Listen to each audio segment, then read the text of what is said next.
Il y a une nouvelle activité cette année, ça semble pas mal intéressant. L'Association des véhicules électriques du Québec, on a parti par des propriétaires qui se faisaient aborder, souvent partout. On se fait accoster partout, puis on se fait poser des questions, c'est démystifier la voiture électrique. Alors, ça a grandi rapidement. À partir de 2012, ils sont partis à une personne, puis maintenant, on est rendu pas loin de 7000 membres. On a 1500 bénévoles qui viennent, comme aujourd'hui, à des événements d'essais routiers et qui prêtent leurs autos, qui font conduire leurs propres autos à des personnes pour que le monde puisse les essayer, parce que les meilleures personnes pour informer, c'est vraiment les propriétaires. On a vécu l'auto, on sait ses faiblesses, on sait ses forces, on l'a essayé en hiver, alors on peut vraiment en parler. Alors c'est mieux qu'un essai routier chez un concessionnaire. Nous, on peut faire une longue ride avec eux autres, aller comme ils veulent. En étant un regroupement comme ça, ça vous permet d'échanger entre vous autres, ceux qui ont différents véhicules, puis en plus, c'est pas partisan, là, vous priorisez pas une marque ou un modèle en particulier, c'est ça? Exact, parce qu'on n'en vend pas, on n'a pas de commission pour nos conseils, on n'a rien, c'est bénévole à 100%.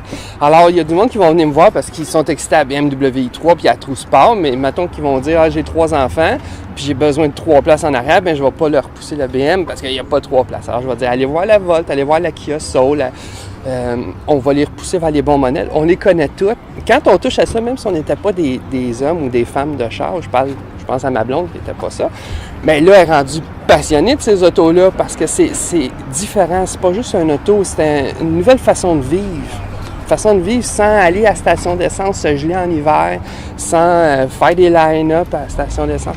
On arrive à la maison, on prend notre petit gun, on le branche. C'est aussi vite et facile que de brancher son téléphone cellulaire à tous les soirs puis le débrancher à tous les matins. Alors, c'est une nouvelle façon de vivre excessivement agréable. Puis, toi, tu as la BMW. Il y a un petit compartiment en avant là, qui me tracasse.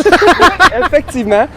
Moi, mes moteurs sont en arrière. J'en ai 2. J'ai pris l'option à gaz, comme une Volt à peu près.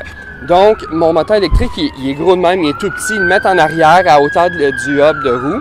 Le moteur à gaz, c'est une petite génératrice de rien du tout qui remplit ta batterie. Donc, BM se sont dit, qu'est-ce qu'on fait avec l'espace en avant? Puis c'est la même chose pour pratiquement tous les modèles. Là. Le moteur est beaucoup plus petit.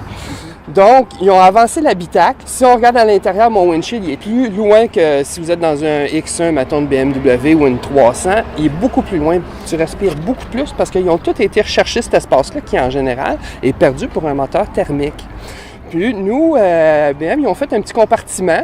Donc, moi, je l'utilise pour mettre de la glace puis des liqueurs quand je vais dans des pique-niques puis des choses de même. Là. Très intéressant. Merci beaucoup, Philippe. Bien, ça fait plaisir. Ça fait super plaisir. Si vous avez des questions, on est là toute la journée.